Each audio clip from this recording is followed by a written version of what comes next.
Good afternoon, dear readers of the Dallas Telegraph and our dearest audience.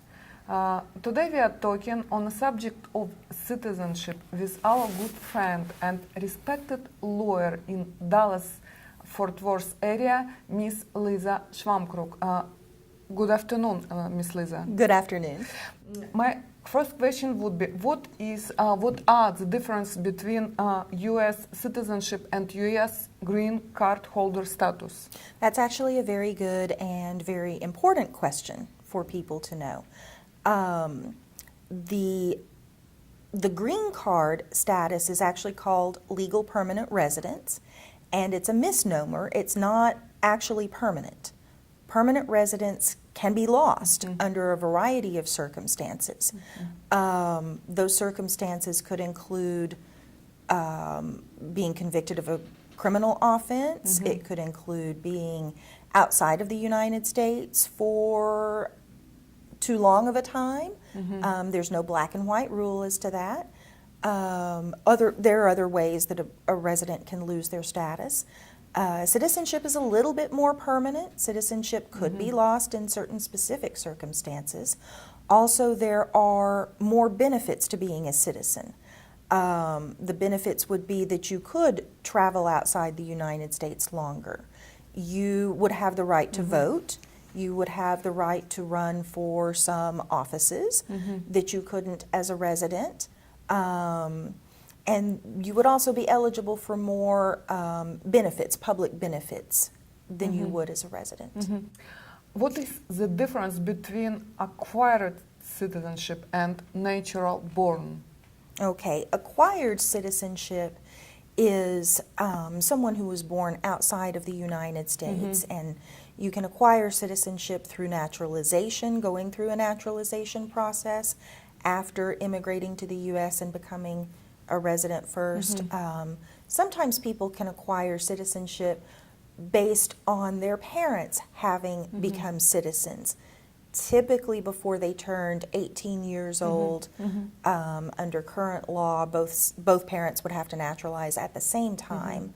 The laws on acquired citizenship have changed numerous times over the years, and it's a complicated formula that we have to look at to determine when the person was born, what law was in effect at the time.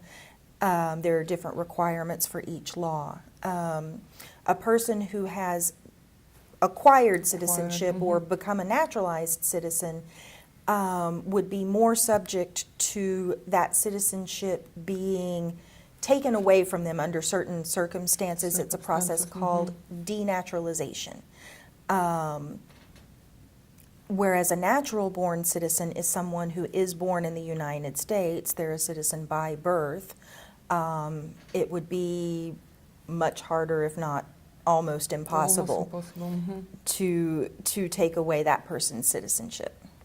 Also, a very timely topic would be you are required to be a natural-born citizen in order to run for President of the United States. Miss Lisa, as you told, green card holders cannot vote and cannot hold most of the political offices. Unfortunately, not many people know that certain offenses can lead a green card holder to be expelled or barred from the entry to the United States. And would you please tell us what kind of offenses are they? Absolutely. So the immigration laws actually contain a list of the types of offenses that can result in a person losing their residence after they've been granted residence. That is called the grounds of removability or deportability. Someone who is re-entering the United States after a trip abroad could also be subject to a ground of inadmissibility, and that list is basically about the same. There are certain differences. In general, what people have to be aware of are things called crimes involving moral turpitude. Those are crimes, the most basic definition that I could give you is a crime that demonstrates someone lacks morals. Those are things like theft, Just small fraud. small little theft Yes, can lead to even a small little theft, a shoplifting offense, could potentially cause a problem for a person, particularly if there is more than one, and it also depends upon when the offense occurs. If someone ends up with these offenses within 5 years of becoming a resident, that can cause serious problems for them. Things like forgery, fraud, those types of things can cause problems, sometimes assaults. Could you explain forgery, please, for our viewers? Forgery is falsifying a document, and it could be falsifying a government document, creating a fake identification, or altering a document. Fraud could be any type of offense. It could be, sometimes we see people that have committed Medicaid fraud. Sometimes we see people that have committed credit card fraud or other types of fraud. Those things can be a problem. Also, someone who has been convicted of what's called an aggravated felony. The immigration law has its own definition of what an aggravated felony is that does not always correspond to what a state may identify as an aggravated felony. These can be things like robbery or theft if the person was sentenced to more than a year in jail. Obviously, things like murder, things like trying to give some good examples, drug offenses, particularly distribution or trafficking in drugs could be an aggravated felony. Now, drug offenses are another thing that someone can lose their residence for. And this could even be a very small drug offense. Somebody may think, oh, well, I just had a small amount of drugs. Well, if it was a possession of a controlled substance such as cocaine or methamphetamine, anything like that, the immigration law is extremely strict about those types of offenses. And that can result in deportation or someone being put in deportation proceedings. If it was a trafficking in controlled substance conviction, they may not be eligible for any sort of relief from deportation. Also, someone who's already been admitted as a resident, if they are convicted of certain types of domestic violence, could end up in deportation proceedings and losing their residence or their green card. Also, weapons offenses could lead to someone being put in deportation proceedings. What about driving while intoxicated? That's another very good question. A DWI conviction by itself is not a ground of deportation.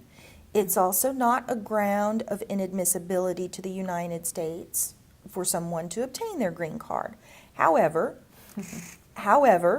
as far as inadmissibility goes, having DWI convictions could lead immigration to say that the person is inadmissible for being a habitual drunkard.